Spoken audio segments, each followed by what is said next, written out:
La région Auvergne-Rhône-Alpes vous présente Voyons voir.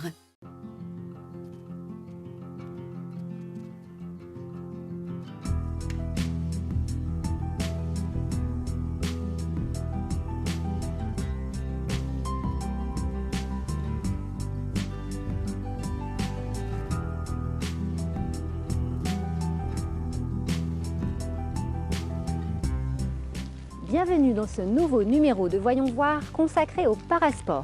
Première en nombre de clubs et deuxième en nombre de licenciés, la région Auvergne-Rhône-Alpes est un territoire résolument tourné vers le handisport. Ainsi, la pratique sportive des personnes en situation de handicap a connu des évolutions majeures ces dernières années. Avant de faire la connaissance de Loïc, revenu médaillé des derniers Jeux Olympiques, nous sommes à Roanne à la rencontre de Gilles Sarnin, coprésident du club Handisport Rouennais. Gilles, est-ce que vous pouvez nous raconter un peu l'histoire de votre association ? Donc, Handisport Rouennais, c'est une association qui a été créée en 1971. Elle a pour but en fait, de permettre la pratique de sport à des personnes avec un handicap, déficient visuel, déficient moteur. Et quelles sont vos missions en fait ? À la base, c'est de développer la pratique sportive pour des personnes handicapées.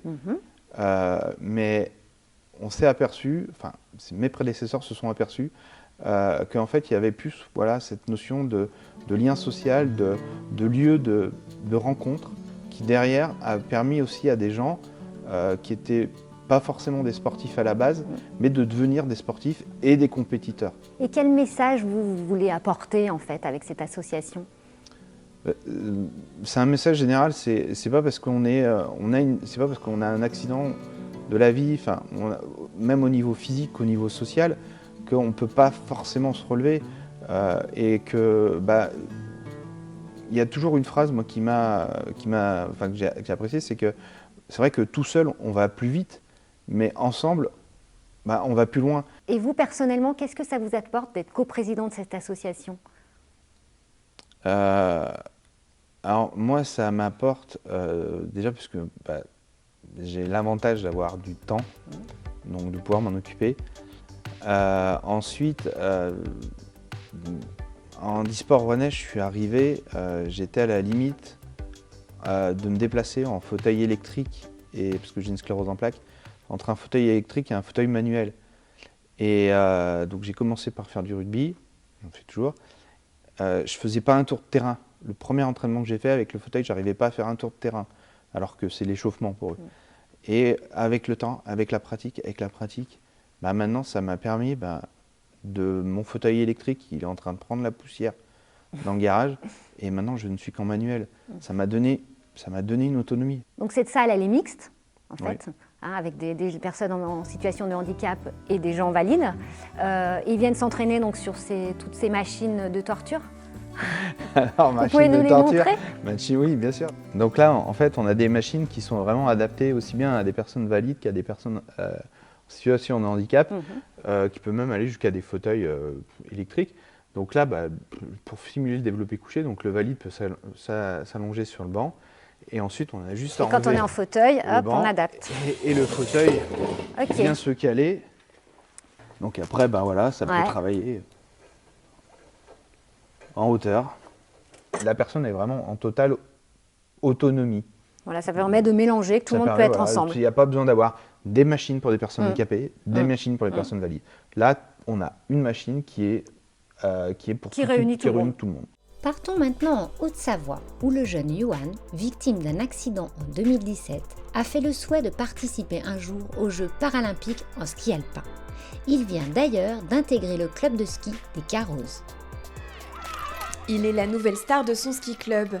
Sur une jambe, avec un seul bras et une vision réduite, Johan prend tous les jours le départ à l'entraînement sur les pistes des carreaux. Le ski, c'est désormais toute sa vie. Une vie que Johan a bien failli perdre un jour de juillet 2017. Dans un terrible accident d'avion, il a perdu un bras, une jambe et plus de la moitié de son corps a été brûlé. Son œil a été atteint. Sur son lit d'hôpital, Johan a suivi les Jeux paralympiques. Une étape clé dans sa bataille pour la vie. J'étais encore en réanimation donc à l'hôpital. Donc, en fait, ça fait pile poil 4 ans quasiment parce que c'était pendant les Jeux Olympiques. Et voilà, je pouvais faire que ça de toute façon vu mon état physique. Donc j'ai regardé les JO et Et c'est les nos sportifs français, nos champions français qui m'ont procuré peut-être mes premières sensations, enfin émotions surtout depuis l'accident. Et ça m'a tout de suite redonné envie de skier. Et je me suis dit moi aussi j'ai envie de vivre ça peut-être à mon tour. Et depuis, j'ai jamais lâché l'affaire. 4 ans plus tard, en effet, Johan est à l'entraînement 5 jours par semaine. Après son passage dans notre émission en tête-à-tête l'année dernière, le ski club des Carreaux l'a accueilli sans hésitation. C'était pas un skieur de compétition à la base, il l'est devenu. Il est bien têtu et c'est ce qui fait qu'il soit vraiment déterminé et il s'en sort vraiment bien, il y a des gros progrès. Johan s'entraîne avec les jeunes du club qui lui ont réservé un accueil plus que chaleureux. Je m'en inspire tous les jours parce que je trouve que après tout ce qu'il a vécu, c'est vraiment très fort de sa part. Il a beaucoup de motivation, il baisse jamais les bras et quand il a un objectif, il veut toujours y arriver.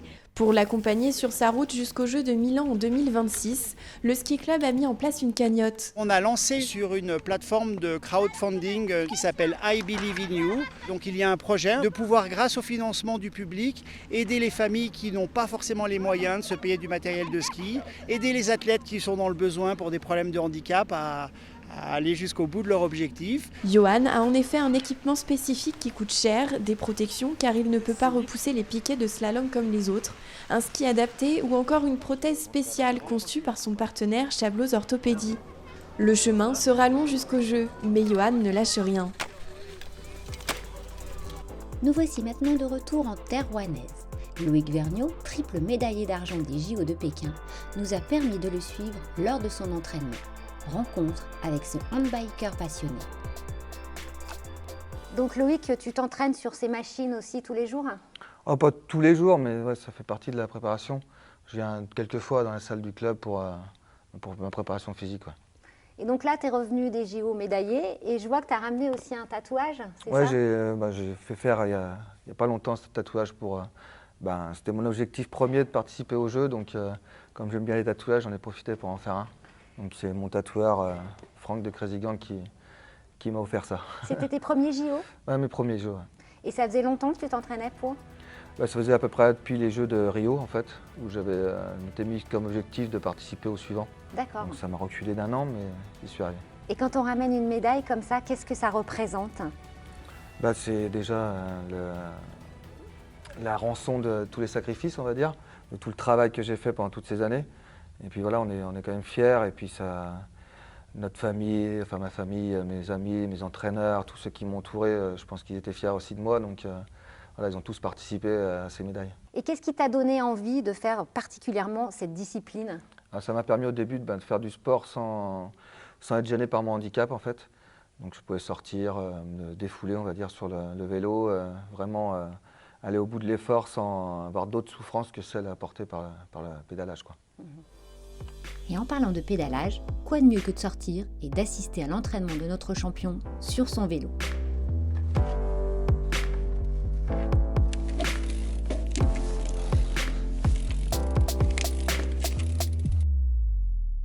Donc alors c'est ça ton fameux vélo? Voilà, c'est mon handbike, enfin un de mes handbikes on va dire. Et c'est un vélo qui est spécifique pour toi ou est-ce que c'est un modèle qui est un peu classique et puis Après il n'y a pas beaucoup de fabrication, mais ouais, on va dire que c'est entre les deux. Il y a des bouts qui sont fabriqués pour tout le monde et après on met l'assise à ma taille. Ah oui, c'est adapté après en fait. Voilà, on adapte après dedans pour être confort et tout. Donc là, tu es à genoux dedans, on est d'accord? Voilà, à genoux, ouais. Ah ouais, donc c'est quand même un peu, c'est pas hyper confortable? Ouais, c'est une habitude à prendre. Ouais. C'est vrai qu'au début, c'est un peu dur à prendre le pli, on va dire. D'accord, et alors après, ça fonctionne comment du coup pour... Comme un vélo normal, voilà. Donc là, on a les manivelles qu'il faut tourner ensemble, pas comme un vélo qui sont décalés. Là, on tourne vraiment les deux manivelles ensemble. Et après, on a le frein à droite qui est sur la route devant, et puis on a les vitesses sur l'autre poignet, qui est des vitesses électriques. C'est tout à la force des bras en fait. Voilà, tout à la force des bras.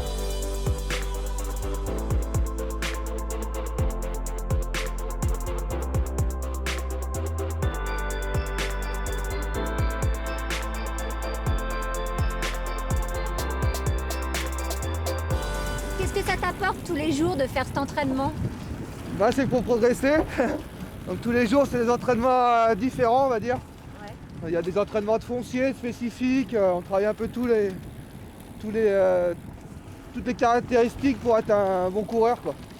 Et toi, t'aimes bien être dans la nature comme ça, te balader Oui, bah oui, après, j'ai une belle région avec pas mal de reliefs différents, donc j'aime bien ça. Ouais. Tu te prépares pour les JO aussi, les prochains? Voilà, ouais, j'ai toujours les JO dans le coin de la tête, quoi. Les Jeux paralympiques, c'est la vitrine du handisport, donc il faut, voilà, si on veut de la visibilité, il faut être présent tous les 4 ans. Tu fais partie de l'équipe de France? Voilà, ouais, depuis 2018, je fais toutes les courses en équipe de France, dans le monde entier, quoi. Surtout en Europe, mais on a des courses au Canada aussi. C'est une belle vitrine en fait pour le handisport, tous ces médailles. Bah oui, voilà, ouais, c'est comme je disais, les Jeux paralympiques, c'est vraiment là où on a de la visibilité, surtout en handisport. Donc quand les athlètes ramènent des médailles, ça fait du bien à leur club, à leur ville, à leur région, et puis au handisport général pour que le public français puisse continuer à nous encourager. Ouais.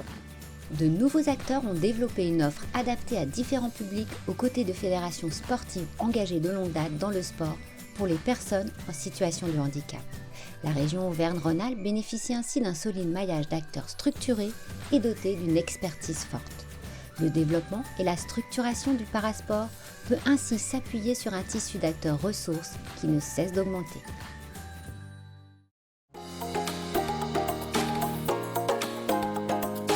La région Auvergne-Rhône-Alpes vous a présenté Voyons voir.